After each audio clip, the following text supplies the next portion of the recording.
You are listening to the On Purpose Podcast, your guide to living a more purposeful life. Welcome, everybody, to this week's edition of the On Purpose Podcast. It's an honor to have you here, and I always tell you it's a privilege to serve you each and every week. I am excited for this week's episode. I think, honestly, my wife might actually be more excited for this week's episode, as this week's guest is someone she's looked up to and followed for quite a while, and that I am excited to be able to share her story with all of you. But before we do that, I want to remind you to help pay your bill. Consider this like a past due notice, if you will. And what do you mean by that? How can you pay your bill? You can like, subscribe, share the On Purpose Podcast on whatever platform you're listening so that we can help grow our purposeful community around the world. You can join us on Patreon and subscribe to one of our financial committed memberships, which then allows you the satisfaction and joy of knowing you're helping us not only reach our goal of being one of the most impactful podcasts in the world, but you're financially contributing to putting smiles and purposeful content in people's hands around the world each and every week. Join us over there at patreon.com/the On Purpose Podcast. All right, this week's guest is Jessica Rambo, who, if you're into the bus life world or nomadic world, social media, she goes by the Painted Buffalo, and she is a trendsetter and trailblazer for a lot of things. And in this week's interview, we're going to talk about the Marine Corp, addiction, art school, therapy, and bus life. So I hope you enjoy this week's interview with Jessica Rambo. Jessica, welcome to the On Purpose Podcast. It is an honor to have you here with our community, and I can't tell you how excited I am to get to share your story with our community. Thanks so much for having me, Jared. Do me a favor, Jessica, tell us just a little bit about yourself so the community gets to know about who you are and what it is you're doing in the world. Absolutely. My name's Jessica Rambo, and I'm now most known for Painted Buffalo Traveling Studio. After my transition out of the Marine Corps, I had a pretty difficult time, like most of us do.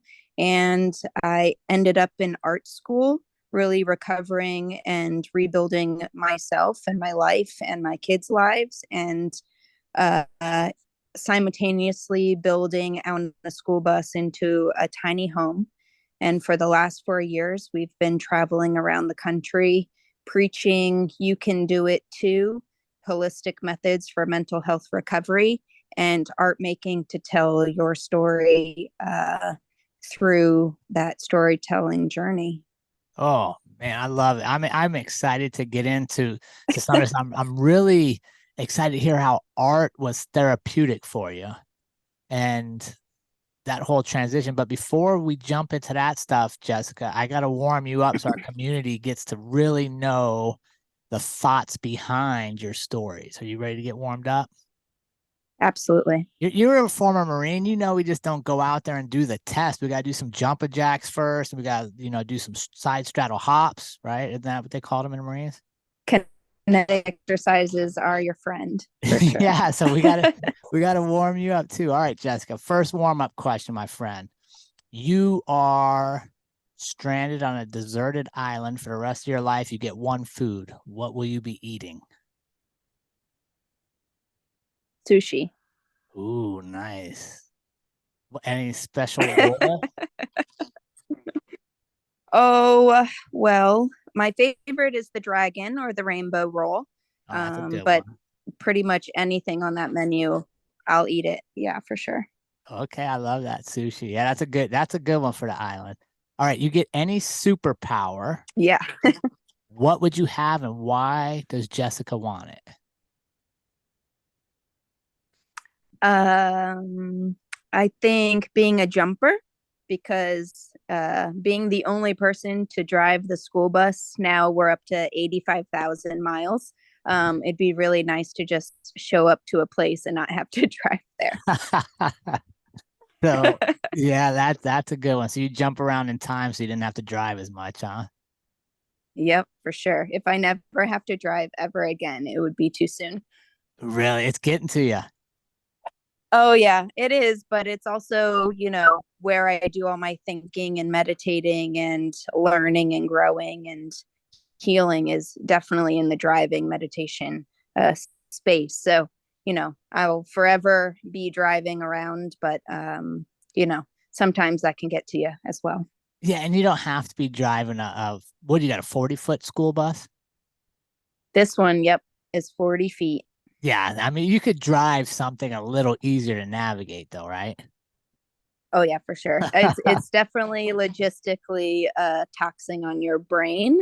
For sure. But you know, this bus is 10 feet longer than our last bus. So it's definitely a little bit logistically challenging, That's funny. That's especially funny. the places we like to go.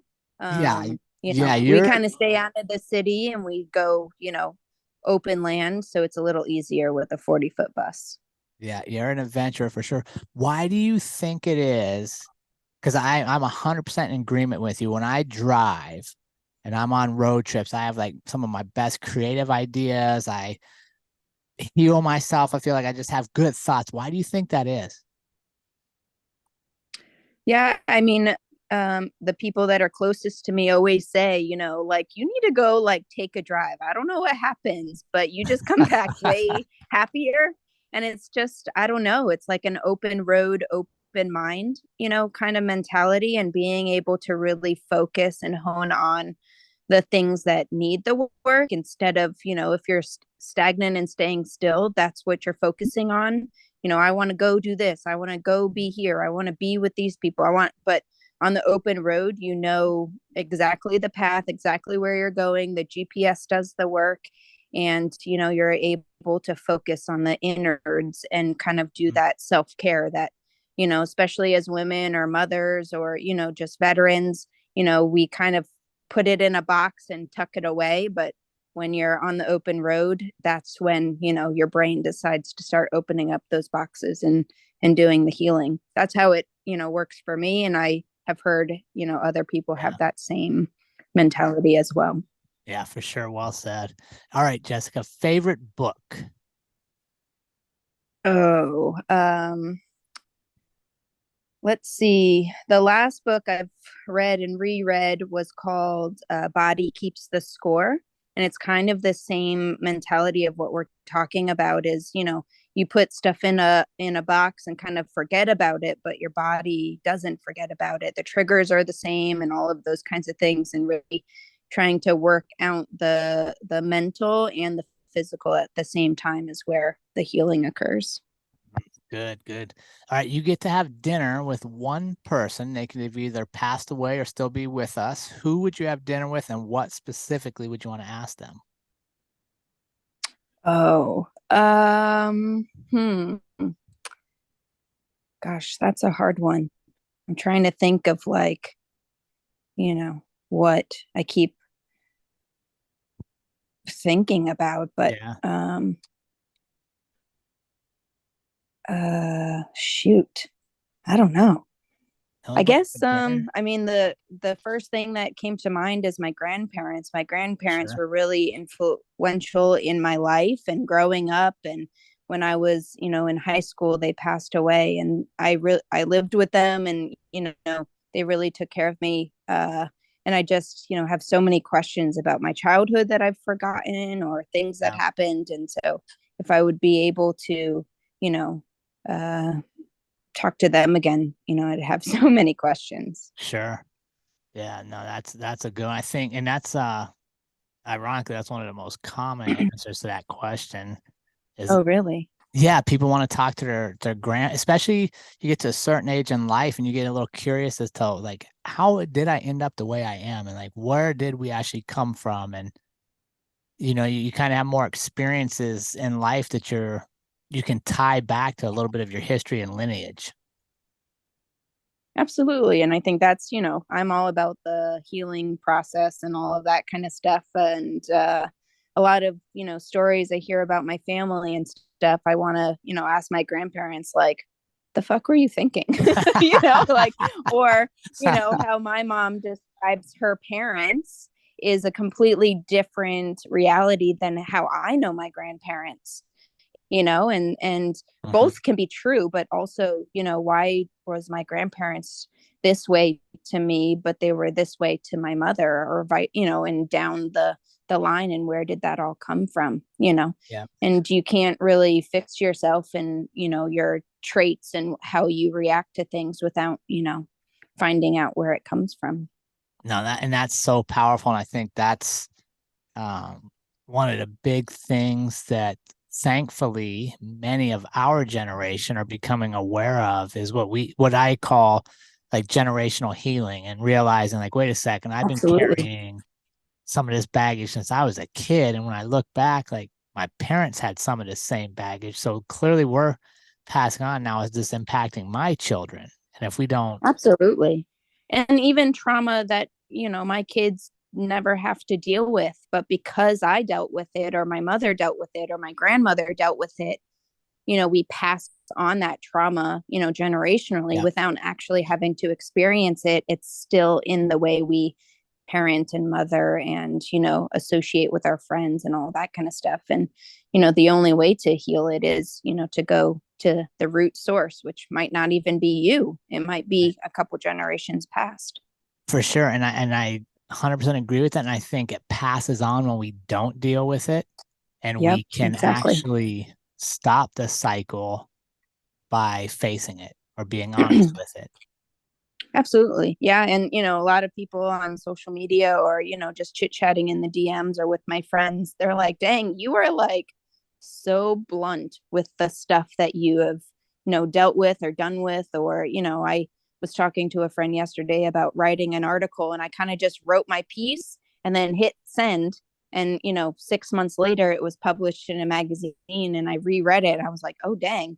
And she was like, you were so open and honest, and how are you not afraid? I'm like, I am afraid, but the more I talk about it, and the more I, not relive, my past, but, come to terms with, I did that, I fucked up, and here I am growing, Mhm. then that's where, the change, comes. But if you deny that you did those things, or you treated people this way or whatever, then you're never going to be able to, move on and change your ways. And so, I'm a big component of just speaking the truth.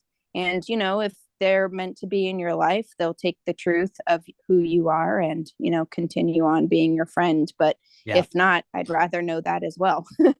No, and I love that. And it's not reliving your past, right? It's not wallowing in past sorrow to acknowledge it and put it out for the universe. It's almost freeing, right? Because now I'm not carrying a secret around in my backpack, hiding this shameful thing in my past from everybody and hoping nobody can see it, which takes my energy away from being authentically me, right? Like, how can I possibly be my best if I'm hiding from who I used to be instead of growing into who I am? Exactly. And nobody can ever say, well, she did this, and she's, how politicians or Yeah. whoever, their secrets come out, 20 years later when they're running for office. There's very few instances that will ever happen to me, because I tell on myself way too quickly. Sure. But So also that all my baggage and dirt is just already out there. But I think that's the power of your story, Jessica. And I think that's why you have the following you do. And like we talked off air, that's why you're creating the impact you're creating, is because you are real and people can see real in you, and then they see the real in themselves. Like, to be honest, very few of us can ever relate to the undefeated, perfect person with everything perfect in their life, because that's not our lives. Exactly. Yeah, and that's, a part of this whole social media. It is a highlight reel, right? Yep. You only see the good of what's happening in someone's day, and every once in a while you'll see the messy parts of our lives, but I don't understand really why that's not the focus of this. Like, hey man, I messed up. Yeah. Here it is. Here's all the dirt, and like I'm trying to recover from it. That is real life.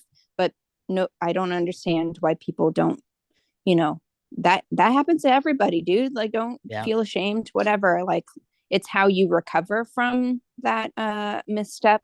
That's really the talking Yes. point. That's really showing who you are as a human being, not the mess up, but how you recover from it.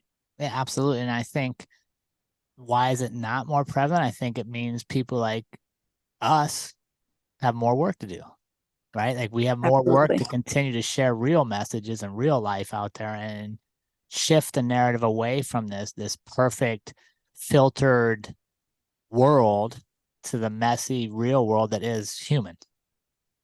Right. And, I kind of thrive in chaos. So if I don't have a bunch of as a veteran, it's just like, oh, something's about to happen. It's been too smooth of a week. You just Ah, prep for the yeah. crazy and then when the crazy happens, that's when we kind of chill and calm down and kind of get in our zone. So, it's just a balancing act of trying not to stir the pot, but also when the pot's stirred, being able to kind of slow it down in the moment without freaking out too bad. Yeah, no, that's true. And I think honestly, when you say that, I'm just sitting here looking out at Quartzsite right now and how many veterans I've met in the nomadic lifestyle that are traveling. Absolutely. I think that's one of the things that attracts them to this lifestyle is the resourcefulness and the problem solving that comes with being like literally your own little mobile world. Absolutely. I mean, that's really, the calling that I had in this bus life or nomadic life or van life, whichever, relates to you, is I have found that same community and family that, I felt was stripped away from me when I left the Marine Corps. The Marine Corps is, very tight knit and very, cutthroat when it comes to fucking with my family, my brothers and sisters and stuff. And that's the same way that I have found, out here. And everybody takes care of their own, and you meet somebody, on the road, and they're forever your lifetime friend. And that's kind of how the military operates. Yeah, And no, then the extra layer is then you're meeting nomadic people that are also veterans. And you're like, okay, I see you, you see me. We don't have to talk about it, but we know why we're here. And, we're thick as thieves out here. I love it. I love it. You just brought pride to my view of the desert right here. Absolutely. Yeah. I, The Marine, mentality is, out way out in the world. I have met, thousands of service members, but, a lot of Marines, and you get that, hey man, I'm a Marine too. And it's like instant connection, instant, friend. And then no matter where in the world, you might break down or might have this or need this part or have a question or just need a friend, you know, you forever have that in that yeah, person out in the world. And that's a powerful tool to have because, for as many people there are on the planet, people, us, still feel alone. And sure. case and point that keeps happening is I am not alone. Yeah. And that is, really, makes me feel safe out in the world, and how I'm able to just, drive to Alaska on a whim because I know I'll be taken care of. Yeah, I That love it. safety net Yeah. that I have built up is, a powerful thing. Yeah, and it's that's one of the things that I think people are surprised by because we're in our second year now out on the road full time. And when people from our past life, I like to say, people that are still back Yeah. home or whatever, are like, what's the biggest surprise out there? And I tell them, like, there are genuinely really, really nice people everywhere. Yeah. Don't believe the news. No, like most of the people I meet out here would do anything for you, and it's Absolutely. amazing. All right. Talk to me, Jessica, about your Marine Corps service, because I know, you had the Marines before art school. So kind of lead us up to what you were doing in the Marines and then that separation process. Yeah, so 2006, I was, a couple semesters in community college after high school, and I knew the military was my calling. I just, to appease I had a military mother. She spent 20 years in service as well, and she was like, just try school, like, I don't think this is what, you really think it is out here. And, it was the family business. And so I appeased and did a couple semesters and then walked into the recruiter's office and joined the Marine Corps on the spot. I don't think the recruiter really was prepared for me walking in. He's like, you don't want to watch a motivational movie or you don't want to talk about it? Nope. I want to join the Marine Corps. I want to be a combat cameraman and I'll leave when my boat space opens. And he was, recruiters aren't really used to, people knowing all Yeah. of the terms and the names and the this and the, oh, well, we can't, guarantee, yes, you can. I'll be in the media and I'll do this and I'll leave this day and let me know when there's a boat space open. And they're like, so, so that's how that went. And I, depped in May, and by October I was on a bus heading to Paris Island and, did the whole Paris Okay. Island 3 months of boot camp. And, I was planning on doing East Coast 20 Marine. years. Yeah, all female Marines. Now they're changed it the last couple of years. They've changed it. But up until I think 2017, 18, all female Marines went to Paris Island. Oh, there was no West Coast option for female Marines. No, all female Marines. There's not enough of us. And so there's, logistically and money wise, of course, they're not going to make female, Sure. barracks and all this stuff on both sides if there's not enough of us. So I went to Paris Island and, with the plan of 20 years, 20 minutes, I'm going to retire kind of mentality. But, and I was a combat cameraman, photo, video, graphic design for 10 years. And my 10-year mark, after a pretty horrific car accident and some surgeries, the Marine Corps deemed me unfit for service. And I say I was kicked out. That's not really what happened, but I got the boot and the good luck and good riddance, thing that most of us feel. And I was lost. My superpower and my armor was removed in my uniform. And then it was like, okay, then what? Now what? What do I do? I lost my job. I lost my family. I lost my community. I lost my security blanket, and I really spiraled. I had a pretty decent opiate addiction and alcoholism and, all of these things. I kind of was, in the ringer. And I went to art school sick and, addicted. And, I made a point there that I was going to get clean. And I detoxed during the first couple of semesters of art school. And although I had some pretty killer pieces of work, I was also suffering.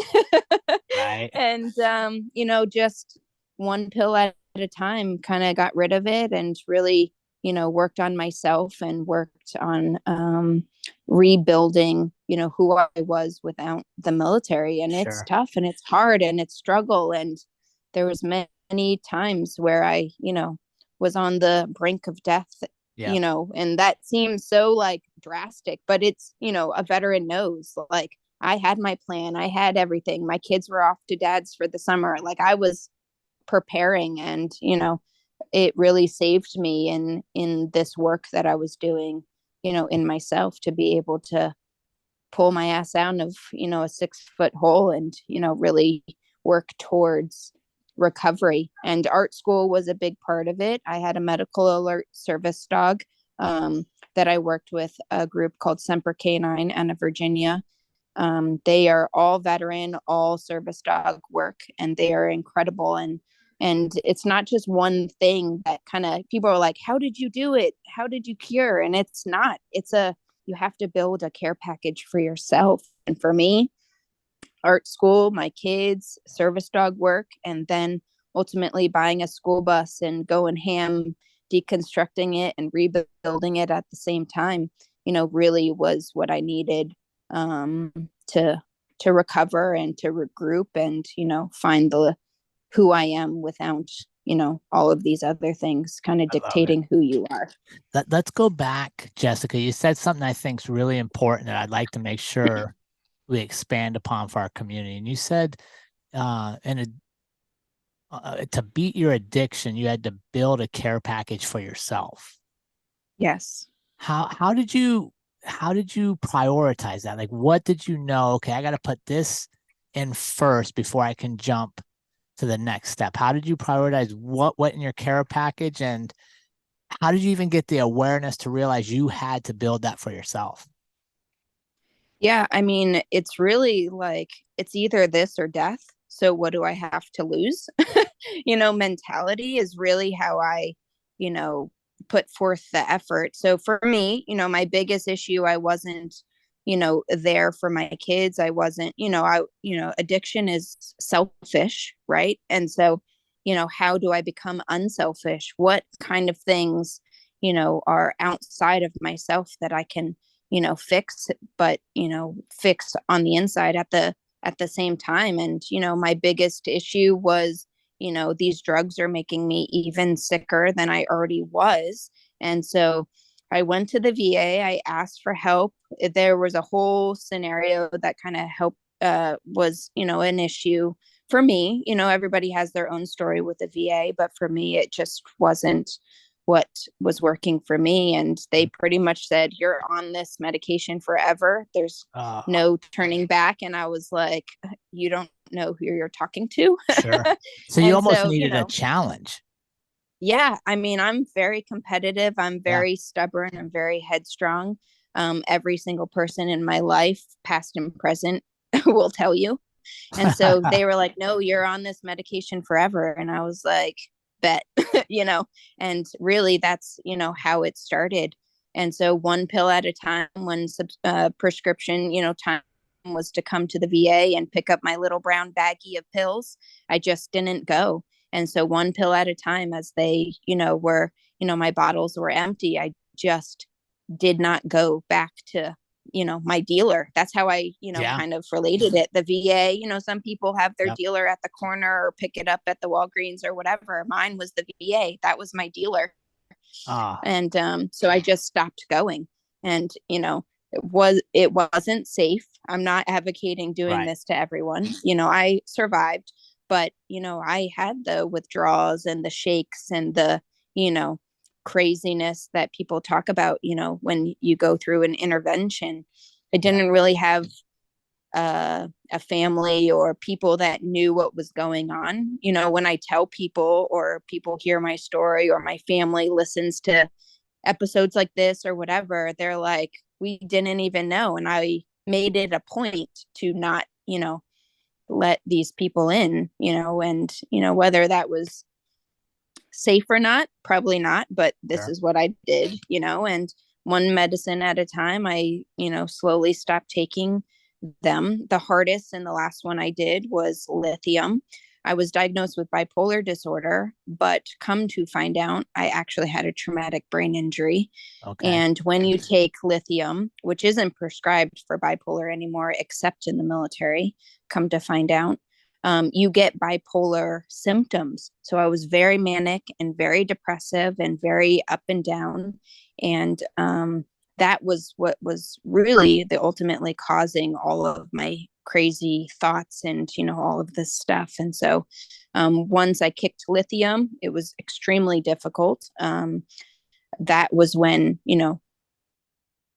recovery started. It was when I was able to connect that medication in my body. And it's taken years and years and years for the effects of the medication to actually, leave my Sure. body, whether it's growing my hair or my nails or my physical fitness or just, all of those kinds of things. It's not as soon as you stop the medication, your life is better.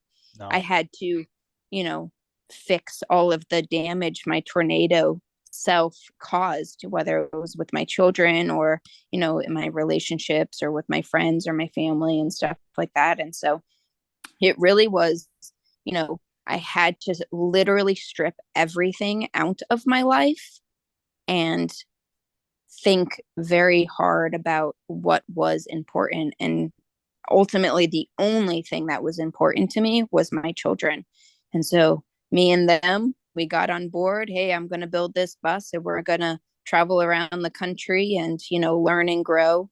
And I'm going to learn about my children that I've, not neglected, but I was taking care of them. I was kind of like what they would call a functioning alcoholic or a functioning Right. drug addict. I, Yeah. I lived my life and I was fine, and nobody knew the struggle that I was going through, but it was still there and it was For still sure. affecting, Yeah. the people around me. Um, and, just and then my kids learning who their mom was, not the mean, scary Sergeant Rambo that came home every night, but actually their mama who Yeah. loved and cared about them. And I have, over years kind of groomed that relationship again, but that took a lot of hard work, and it's still ongoing. My daughter, is older than my son, and she remembers a lot Yep. more vividly and clearly of what happened in the past, and we're still, I'm an open book. She's allowed to ask me any question, and I tell her, no matter if it hurts my feelings or not, you have the right to ask, and I have an obligation to tell you the truth. And it might hurt what I say or why I did it, or but I really tried to use my own life experience and the trauma that I experienced to, tell my kids I'm not a superhero. A lot of people kind of, want their kids to think they're these Right. superheroes.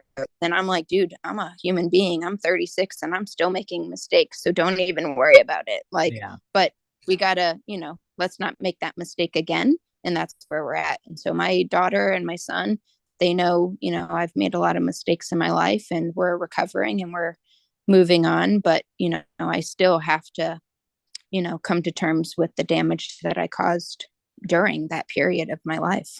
Yeah. Well, I love that you use the term "we're" because it is a team effort, right? It's a family effort. Absolutely. Nobody goes through this by themselves. How did you know to go to art school? How did you know that like that therapy was what you needed at that time?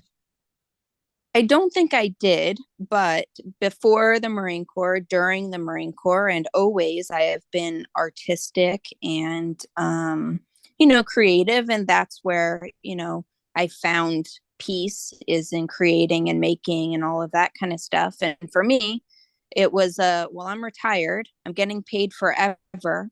And that's a part of what we were talking earlier about is, you know, like creating this care package. I had to find what was important to me as a human being, not what everybody else told me was important to me. Or, you know, like if I never work out a day in my life ever again, that'll be too soon. But in the Marine Corps, working out is a part of the culture. And unless you're strong and unless you're fast, unless you're a meathead, then you are nothing. Right. And, although I'm strong and worked my tail off and I was that gung ho Marine that, everybody was like, be like her, 300 PFTs, 300 CFTs, all of that kind of stuff Right. because I'm competitive. Did that really matter to me? No, I hate working out. So, same as art school, I'm getting paid to do a thing. What dream job, would I want? And, I originally went to be an art teacher. And then I quickly realized I really hate other people's children. I really love my own, but I really hate other people's children. And so being an art teacher was not for me. And so I changed my major to sculpture and ceramics with the concentration in metal fabrication. One, because it sounded badass. And Right. two, Yeah. I was going to school to learn. Why would I get a piece of paper telling me I know how to take a picture or graphic design or all of these things I learned in the military?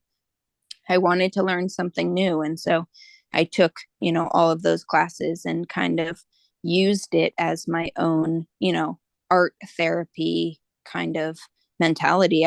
I had no care in the world if I got an A or a D.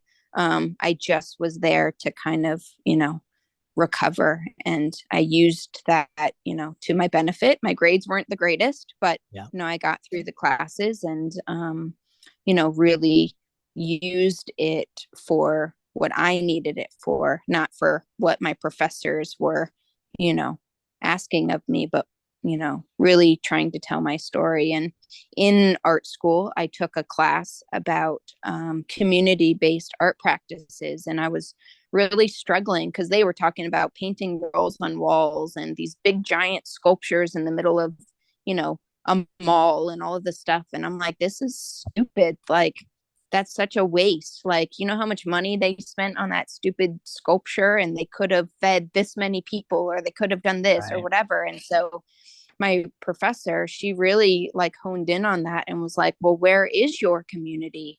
And I said, veterans. Those are my people. Those are the people that I feel safe with. And she said, okay, how can you use your art practice in the veteran community? And so then I really just started diving deep into art and therapy and finding other veteran artists that I could talk to, and why they stayed and why they were, making and creating, and, all of that. And kind of just, it kind of organically evolved into kind of what it is today without even realize. I don't really think, you said, how did you know? I Yeah. didn't, but I was just literally scratching and clawing my way to recovery. And, I took a lot of counseling and group chats and all of these things. And I'm like, yeah, that's great, but that's not really working for me. But Yeah. I still had those tools in my toolbox when I needed them, or when they related to whatever I was going through. But ultimately, just being able to scribble on a page things that I couldn't be honest with the person that I was feeling this thing about, or same as journaling or anything Yeah. like that. And I just really just did all of the things and just kept the things that made me feel better. And it was a, not a selfish endeavor, but it makes me feel good, so I'm going to do that more mentality. Yeah. And that's really how I kind of found those things that worked. I had to do all of the things before I could pick and choose what Yeah. actually worked and didn't. And that's how you kind of build your own personal care package. And I try to, use words in my posts and talking to people that equate to the military. Everybody knows what a Yeah. care package is. You send socks to troops and Yeah. candy and, Beef jerky. whatever, beef jerky and all the random things you can't get in the Middle East. And, Yeah. and that's kind of what you're building for yourself as well. I love that. And what did I love that you said you reached out to other veterans to see how they were doing things, to like borrow their experience. What was that like for you, and what did that do for you? And finding others that had walked maybe the path you were on before you. Absolutely. I mean, it started with, my combat camera community. A lot of my friends had gotten out of the Marine Corps and they were going to college. And what they were studying wasn't business, wasn't this, wasn't that. They took their skills and traits they acquired, from DINFOS, which is Defense Information School, the school we all go to for combat camera. It's like art school per se. Depending on what classes you're taking. And then they, just went to art school. So, a lot of my friends were going to SCAD, and they were going to Ringling, which is in Florida. It's an art school down there, and here and there, and all of these places. They all ended up in art school. And I was like, what is this? Like, I want to go to art school. If you're going, I want to go, and I applied to a couple of different art schools because I literally had nothing else. Like, there was no other life after the Marine Corps. I had no plans. That it was like 20 years, I'm retiring, I'm living my life. That's what I'm going to do. I'm going to be a Marine forever. And so when that didn't happen, I was like, well, my friends are going to art school. Sure, I'll go to art school. And that was really, um, you know, what it was like. Well, they're doing it and they seem happy and content and they're thriving. So let's see if I can do that Yeah. too. And so I applied to a few art schools, and I ultimately chose University of North Carolina in Greensboro. Okay. And I didn't know it at the time, but they have an incredible art department and school there. And they have an incredible veteran community on the campus. They have a veterans resource center.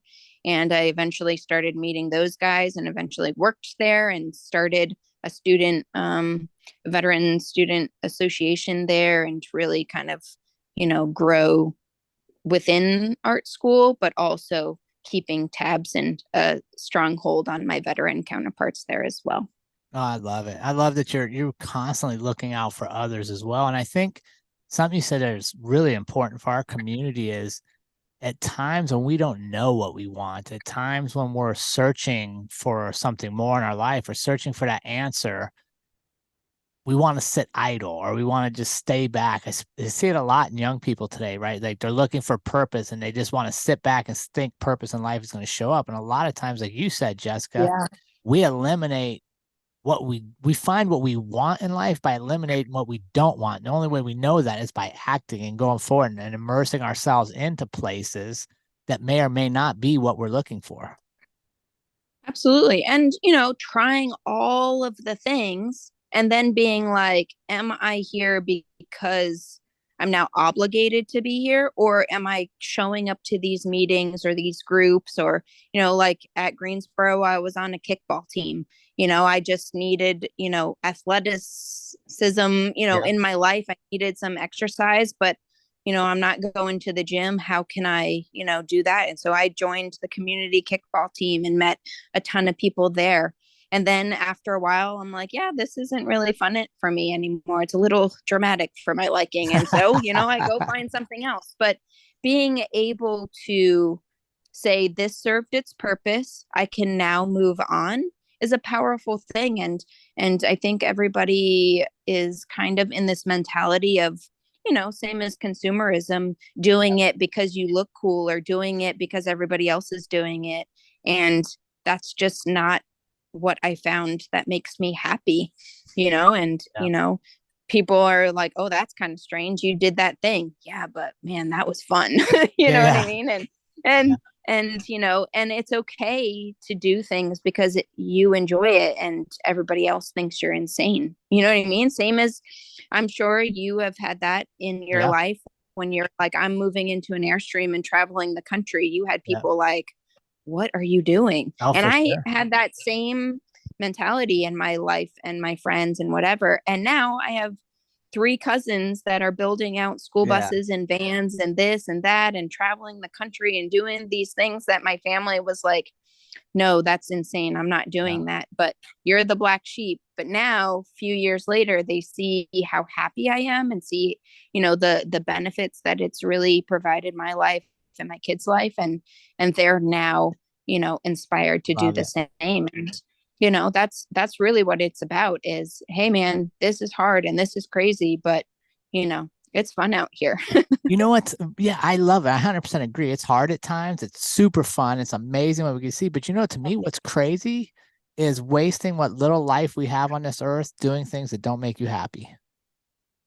Yeah, I don't remember what commercial or some kind of thing I read, probably a meme on social media, but it was like you live your life till you're 75 and then you retire and now you only have 10 years left to like do what you want. Oh, Seriously, you've that's just worked crazy. 75 years of your life for 10 years of happiness. That no, thank you. You No know, way. and so Yeah. I've kind of flipped the switch and hey, when I'm 75, I'll get a real job, you know, kind of thing. But I don't think that's the case either. I'm so stuck in this constant search for happiness that I don't think that's in the cards for me. I love I it. just want to be like Peter Pan and, you know, a kid forever. For sure. What's wrong with that?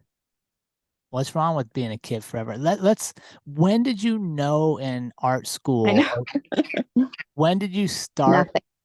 the bus project in art school?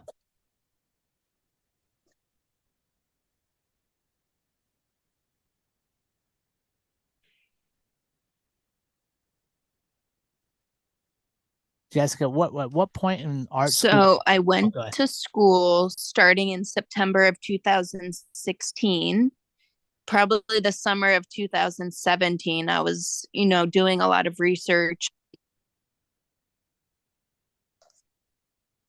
What's that? No, go ahead. You started doing some research.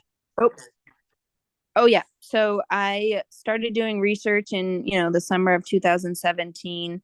And then by April of 2018, I bought my first school bus. And just started right away doing the repurpose and stuff, or did you have a big dream for it at that point? I didn't. I literally just saw a bunch of people like all of us do on social media and on a whim bought the first school bus I looked at and thank goodness it wasn't a lemon. Um, but I bought the first school bus I looked at and over the months I started stripping it away and watching thousands and thousands of YouTube videos and connecting with other people that were already in the lifestyle, through social media and really started, just asking all of the questions like everybody does and slowly started building this house and making mistakes and ripping things apart and building it over again and all of that kind of stuff. And then by August of 2019, we moved in full time. Okay.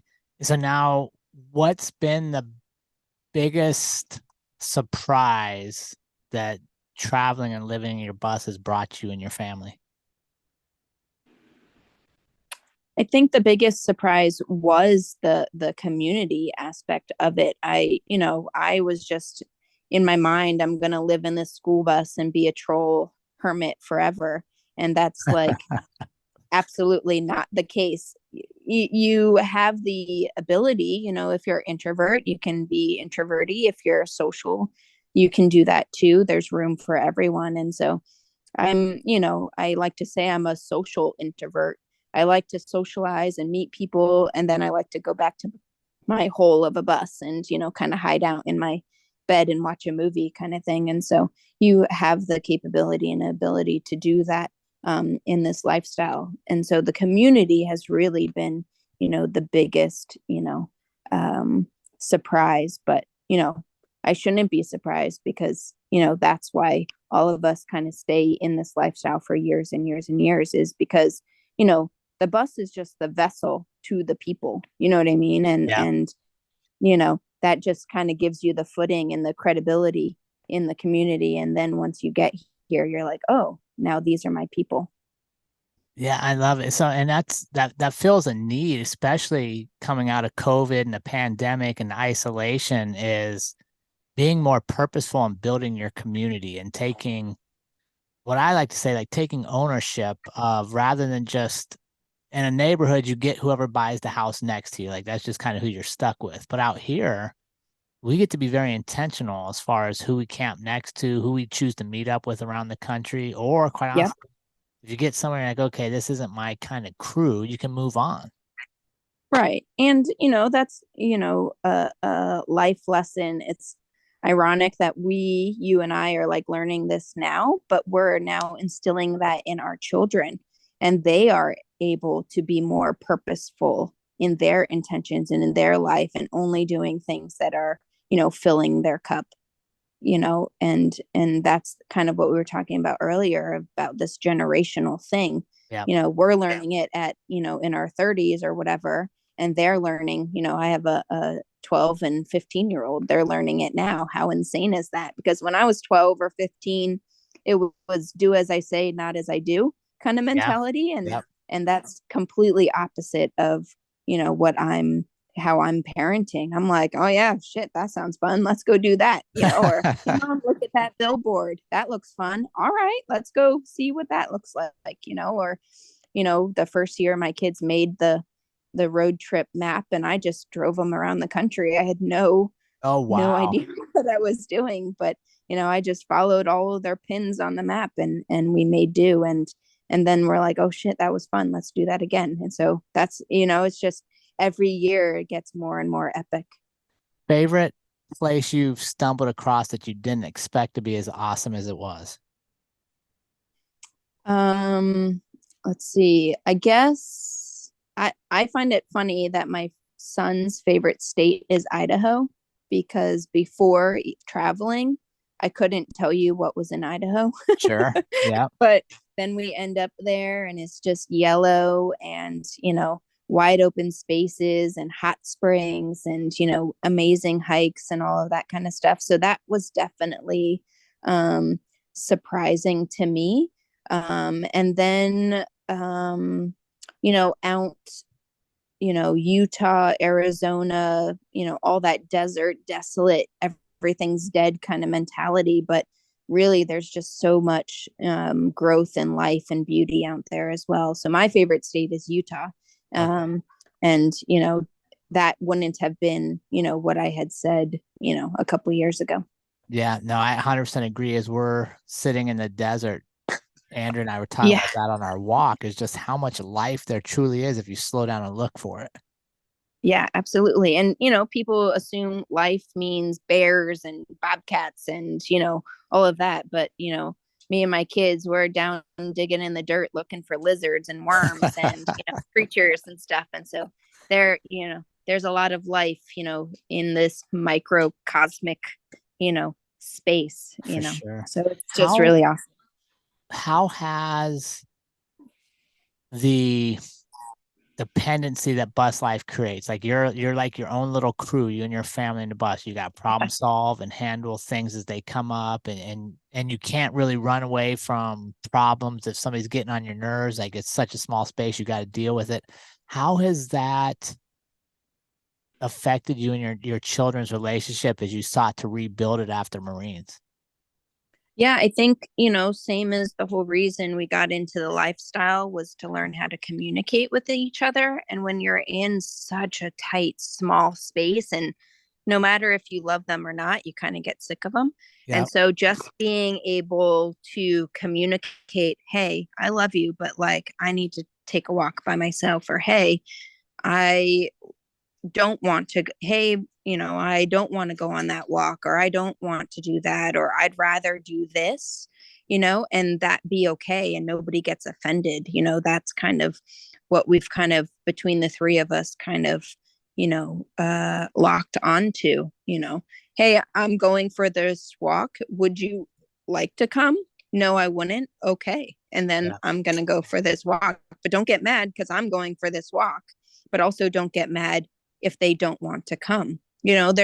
That's what this whole parenting thing I'm really learning. I kind of say I'm parenting three: my inner child, my daughter, and my son. Ah, And being able to you know, be okay with saying no. But also, I'm teaching them, like, you might not think you're going to have fun, but like, come anyways, just appease me, hang out with me, and then, at the end, they're like, oh man, that was so fun. What, I want to go see this and I want to take pictures. Can we go back? And really finding that balance of, letting them say no in certain times, or I don't want to, or I want to do this instead, but then also kind of pushing them out of their comfort zone as well. I love it. I gotta know, I gotta know, Jessica, where is the love of buffaloes from? I, I get this so many times, and I really don't know where it started. I can remember seeing bison. Is I grew up, outside of the military. My family is from New York. My grandparents live in a town called Wading River. And in that town, there's a restaurant called Tweeds. And Tweeds has a bison farm out on Long Island. And they, have buffalo burgers and all of this stuff, but they also have, the owner has a bison farm, his own personal collection. And I remember as a kid driving down that road and being able to sit along the fence and watch these, Oh, monster animals, herd and, wander around and do the thing. And so over time, I guess I've just kind of had this kindred spirit or spirit animal or whatever kind of connection with bison. And the more I learn about them and the way they, trudge through towards the storm and not running from it, and like all of this kind of similarities I have, in the veteran community and, in my own life, and everything is just really connected. And, my new, not new, but over, building the Painted Buffalo is really relating bison and veterans. And if you know the history of bison, Americans kind of used and abused bison and then mass, got rid of them. And, in the veteran community, sometimes that's how we feel. We're used and abused and then we're discarded. And I'm, just keep, saying, like the bison, we are strong people and, we will recover and come back tenfold. fantastic analogy. Talk to me. That's a perfect segue. your current veteran art mission. What exactly are you doing, and how can our community support you in that endeavor?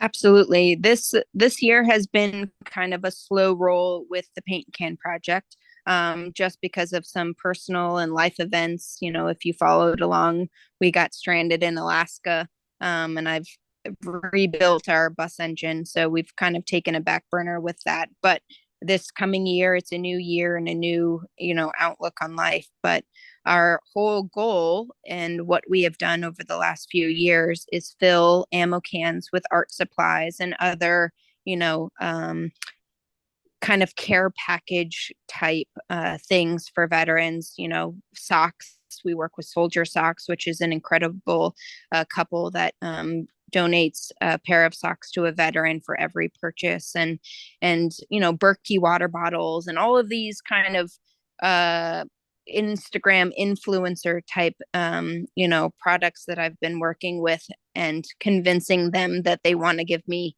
tenfold of what they want to, so I can give them to veterans, and kind of building these care packages for veterans. So the deal is you get a ammo can full of art supplies, you have to tell me a story, and you get all of this, uh, free swag or whatever Right. kind of thing. And so, I get a lot of, veterans, I don't know what to, write, or I don't know how to paint, or I don't know how to do this. But we really try to build these care packages for the veteran. And so, what do you like to do? Do you want to learn how to do this? What do you want to, I always say, as a prompt, what do you want your son to know about you? Your son thinks, in my own experience, my son thinks I'm mean, scary, angry. I yell at everything. He can't do anything right. Sure. Outside of that, what do you want your son to know about you?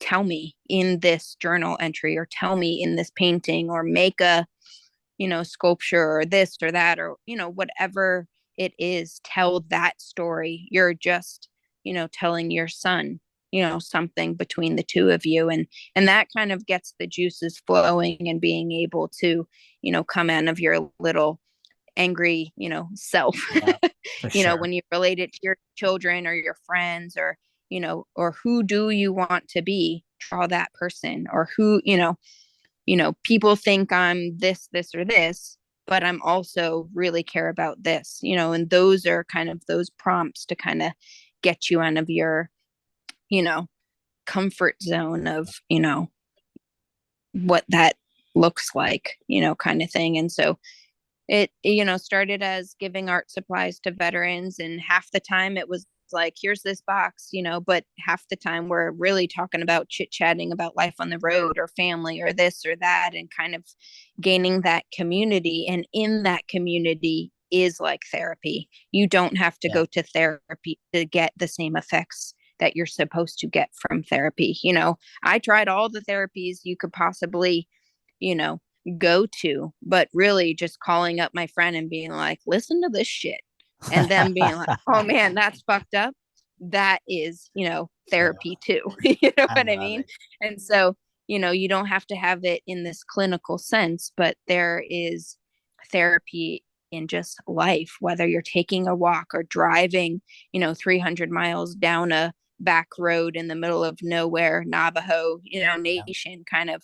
You get that same type of healing and cleansing as some might find in a clinical sense, and it's okay if you don't, and it's okay if you do. That's where you find your resolve, and talking it out. But there's more than one way to find that, and let's find whatever way works for you is really the goal. I love it. Jessica, it's been an honor and a privilege to have you on the show and to share your story with our community. Where can they follow along with your journey um, from here on out? Where's the best place for them to reach you and keep tabs on all the Painted Buffalo activities? Absolutely. So anywhere on social media, Facebook, Instagram, TikTok is the Painted Buffalo. If social media isn't your thing and you're just looking for resources and stuff like that, you can go to paintedbuffalostudio.com and see all of our photos and builds, and getting involved in the programs and all of that kind of stuff as well. Thanks again, Jessica. It's been a pleasure to spend this time with you, and I can't thank you enough for what you're doing for the world and the messages you're sharing and for allowing us to be part of your story. Well, I couldn't continue on and spread my message without people like you. And I can't wait to catch you guys out on the road. And remember, team, life is far too short to live any other way than on purpose. We will see you all again next week.